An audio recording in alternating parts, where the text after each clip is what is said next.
Passport സേവാ സംവിധാനത്തിന്റെ നവീകരണവുമായി ബന്ധപ്പെട്ട അറ്റകുറ്റപ്പണി നടക്കുന്നതിനാൽ നാളെ മുതൽ അടുത്ത മാസം 2 വരെ പാസ്പോർട്ട് സേവാ പോർട്ടൽ പൌരന്മാർക്ക് ലഭ്യമാകില്ലെന്ന് തിരുവനന്തപുരം റീജിയണൽ പാസ്പോർട്ട് ഓഫീസ് അറിയിച്ചു. ഇത് കണക്കിലെടുത്ത് പാസ്പോർട്ട് സേവാ കേന്ദ്രം, പോസ്റ്റ് ഓഫീസ് പാസ്പോർട്ട് സേവാ കേന്ദ്രം എന്നിവിടങ്ങളിൽ ഈ മാസം 30-ന് അപ്പോയിന്റ്മെന്റ് ലഭിച്ച അപേക്ഷകർക്ക് മറ്റ് ദിവസങ്ങളിലായി അപ്പോയിന്റ്മെന്റ് ലഭിക്കും. പുനർക്രമീകരിച്ച തീയതി SMS അല്ലെങ്കിൽ ഇമെയിൽ വഴി അറിയിക്കും. സംസ്ഥാനത്തെ സ്കൂളുകളിൽ ഓണപരീക്ഷയ്ക്കുള്ള സമയപട്ടിക പ്രഖ്യാപിച്ചു. 1 മുതൽ 10 വരെയുള്ള സ്കൂളുകളിലേക്കുള്ള ഓണപരീക്ഷ അടുത്ത മാസം 3-ന് ആരംഭിച്ച് 12-ന് അവസാനിക്കും. രാവിലെ 10 മുതൽ 12:15 വരെയും ഉച്ചകഴിഞ്ഞ് 1:30 മുതൽ 3:45 വരെയുമാണ് പരീക്ഷ. കൊല്ലം വാളകത്ത് ബൈക്കിലെത്തിയ അധ്യാപികയുടെ സ്വർണ്ണമാല പൊട്ടിച്ചു കടന്ന മോഷ്ടാവിനെ 2.5 കിലോമീറ്ററോളം കാറിൽ പിന്തുടർന്ന് KSRTC ഡ്രൈവർ പിടികൂടി.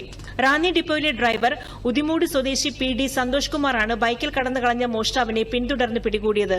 2 പവന്റെ സ്വർണ്ണമാല വീണ്ടെടുക്കാൻ സാധിച്ചു. സംസ്ഥാനത്ത് ഈ മാസത്തെ ക്ഷേമ പെൻഷൻ അനുവദിച്ച് സർക്കാർ ഉത്തരവ് പുറത്തിറക്കി.